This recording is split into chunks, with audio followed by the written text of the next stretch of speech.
दोस्तों नमस्कार।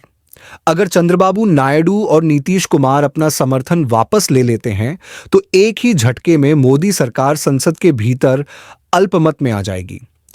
अल्पमत का मतलब यह होता है कि सरकार किसी भी तरह के फैसले स्वतंत्र रूप से नहीं ले पाएगी।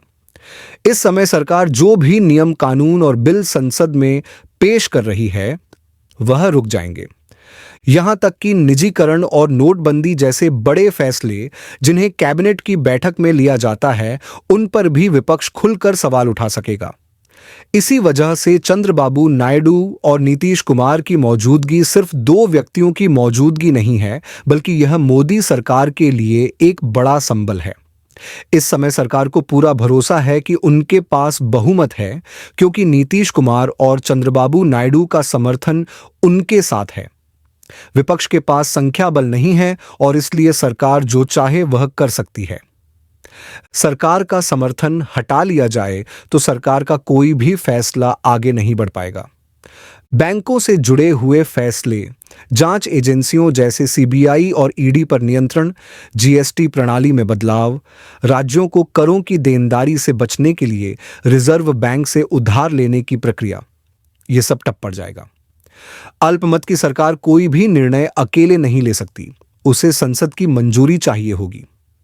इस समय सरकार को यह सहूलियत चंद्रबाबू नायडू और नीतीश कुमार की वजह से मिली हुई है, लेकिन अगर कल को इनका समर्थन हट जाता है तो सरकार की स्थिति अस्थिर हो जाएगी। सरकार के फैसलों पर नकेल कसने की पूरी स्थिति विपक्ष के हाथ में आ जाएगी।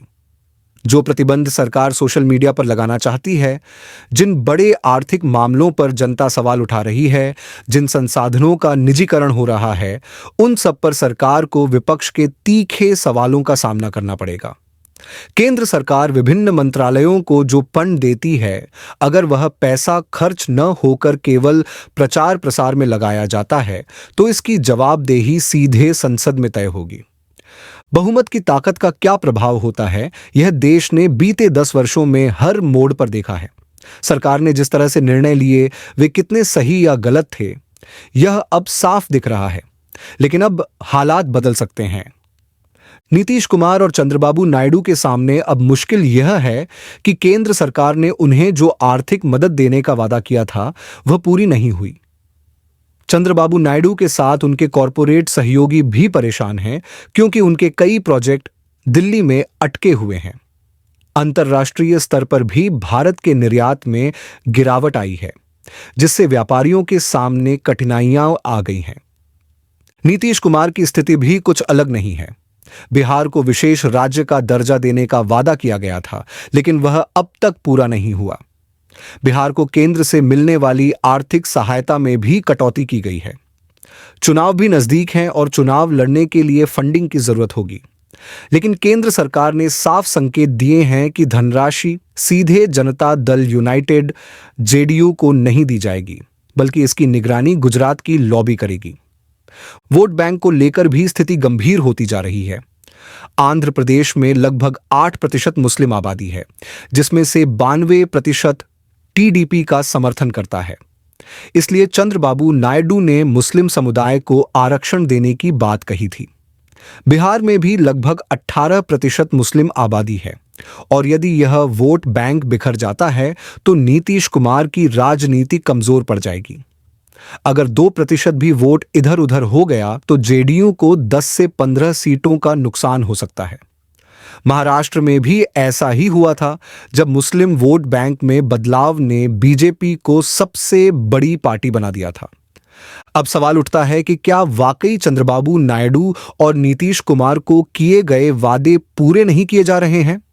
क्या चंद्रबाबू नायडू को डर है कि अगर उन्होंने एनडीए का साथ छोड़ दिया तो उनके खिलाफ जांच एजेंसियों की फाइलें खुल जाएंगी? जब वह कांग्रेस के साथ थे तब भी उनके खिलाफ कार्रवाई हुई थी। अब भी यही डर उन्हें घेरे हुए है। आंध्र प्रदेश के लिए घोषित 11,440 करोड़ रुपए की राशि अब तक पूरी तरह नहीं मिली है। अमरावती की राजधानी निर्माण के लिए 27,000 करोड़ रुपए की मदद की बात कही गई थी, लेकिन अभी तक कुछ खास नहीं हुआ। बजट में बड़े वादे किए गए, लेकिन वे सिर्फ कागजों तक सीमित रहे। चंद्रबाबू नायडू जानते हैं कि वाजपेयी सरकार के समय की स्थिति अलग थी। आज सामने नरेंद्र मोदी और अमित शाह हैं, जिनसे बार्गेनिंग करना आसान नहीं है।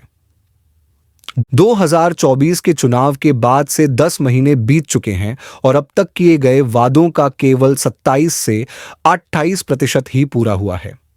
भाषा का मुद्दा भी गरमाया हुआ है। दक्षिण भारत की पार्टियां हिंदी भाषा को लेकर अलग रुख अपनाए हुए हैं, लेकिन चंद्रबाबू नायडू ने इसे ज्ञान से जोड़कर संतुलन बनाए रखा है। तेलंगाना में भी 13-14% मुस्लिम आबादी है और बीजेपी वहां कांग्रेस सरकार को हटाने के लिए चंद्रबाबू नायडू के सहारे खेल रही है। नीतीश कुमार की स्थिति भी अनिश्चित है। आरजेडी और तेजस्वी यादव उन्हें लगातार घेर रहे हैं। बीजेपी के साथ रहने से उनकी छवि कमजोर हो रही है और आरजेडी यह प्रचारित कर रही है कि नीतीश कुमार पूरी तरह केंद्र सरकार के हाथों में हैं। तेजस्वी यादव बार बार नौकरियों का मुद्दा उठाते हैं, जिससे जनता के बीच उनकी पकड़ मजबूत हो रही है। बिहार के हालात पहले से ही गंभीर हैं। नौकरी संकट, शिक्षा व्यवस्था में अव्यवस्था, किसानों और मजदूरों की समस्याएं, ये सब मुद्दे नीतीश कुमार को कमजोर कर सकते हैं। बीजेपी चाहती है कि नीतीश कुमार कमजोर पड़ें और उनकी छवि खराब हो, ताकि बिहार में उनके बिना सत्ता तक पहुंचने का रास्ता खुल जाए। प्रशांत किशोर भी मानते हैं कि नीतीश कुमार की सबसे बड़ी गलती यह रही कि उन्होंने केंद्र सरकार के हर फैसले का समर्थन किया। अब यह देखना दिलचस्प होगा कि चंद्रबाबू नायडू और नीतीश कुमार अपनी राजनीति को किस दिशा में ले जाते हैं। क्या वे समर्थन वापस लेंगे और बीजेपी से अलग होंगे, या फिर दबाव में आकर केंद्र सरकार के साथ बने रहेंगे? अगर वे समर्थन देते हैं तो उनकी अपनी राजनीति कमजोर हो सकती है। अगर समर्थन वापस लेते हैं तो उनके राज्य के लिए केंद्र से मिलने वाली मदद रुक सकती है। सवाल अब सिर्फ वोट बैंक, भाषा या पैसे का नहीं रहा, बल्कि यह भारतीय राजनीति में सत्ता संतुलन का सबसे बड़ा खेल बन चुका है।